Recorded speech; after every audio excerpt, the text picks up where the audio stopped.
एक दफा का जिक्र है। सरसब्ज पहाड़ियों से घरी हुई एक छोटी सी बस्ती में दो बहन भाई रहते थे, राफी और आयशा। राफी, बड़ा भाई, अपनी चालाकी के लिए मशहूर था, मगर वो अक्सर अपनी चालाकी को शरारतों के लिए इस्तेमाल करता था। आयशा, इसकी छोटी बहन, नेक दिल थी, मगर राफी के शरारती कामों में बह आसानी से शामिल हो जाती थी। एक दिन दोपहर के वक्त, जब वो अपने घर के बाग में खेल रहे थे, इन्हें एक पुराना, धूल से भरा हुआ संदूक मिला। संदूक के अंदर उन्हें एक चमकदार लकड़ी की छुड़ी मिली जिस पर प्रासरार नक्श व नुगार बने हुए थे। तजस्सुस से भरे हुए वो छुड़ी को अपनी दादी जहरा के पास ले गए। दादी जहरा की आंखें छुड़ी को देखकर पहचान से चमक उठीं। मेरे प्यारे बच्चों, ये एक जादुई छुड़ी है, उन्होंने वजाहत की।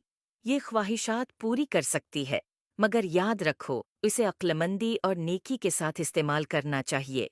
अगर उसे खुद गर्जी या बेवकूफ़ी से इस्तेमाल किया गया तो ये मुश्किलात पैदा कर सकती है। जो दादी जहरा की वार्निंग को नज़रअंदाज करते हुए राफी ने फौरन एक बड़ी मिठाई के ढेर की ख्वाहिश की। अचानक कमरा मिठाइयों, चॉकलेट्स और केकस से भर गया। आयशा खुशी से चला उठी, मगर जल्द ही उन्हें एहसास हुआ कि मिठाइयाँ इतनी ज्यादा हैं कि वो खा नहीं सकते, और पूरा घर एक चपचपी जिंदगी में बदल गया। जिंदगी की परवाह किए बगैर राफी ने दूसरी ख्वाहिश की।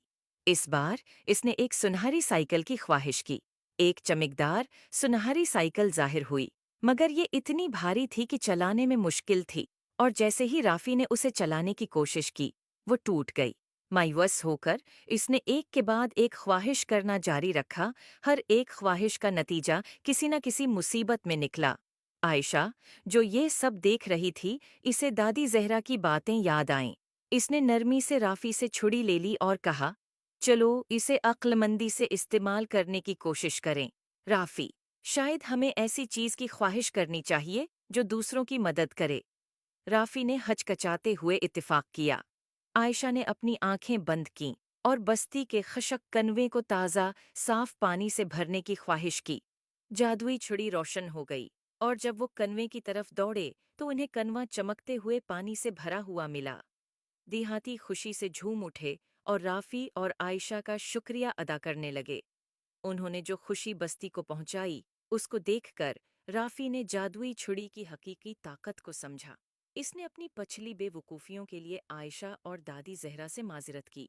इस दिन के बाद राफी और आयशा ने जादुई छुड़ी को सिर्फ नेक कामों के लिए इस्तेमाल किया, जिससे उनकी बस्ती खुशहाल हो गई। किसी नन्मा अखलाक, इस कहानी से सीखने को मिलता है कि ताकत और वसाइल को अक्लमंदी और नेकी के साथ इस्तेमाल करना चाहिए।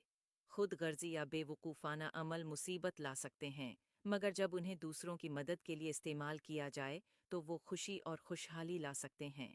उम्मीद है आपको स्टोरी पसंद ए होगी। Thanks for watching. Please like and subscribe my YouTube channel.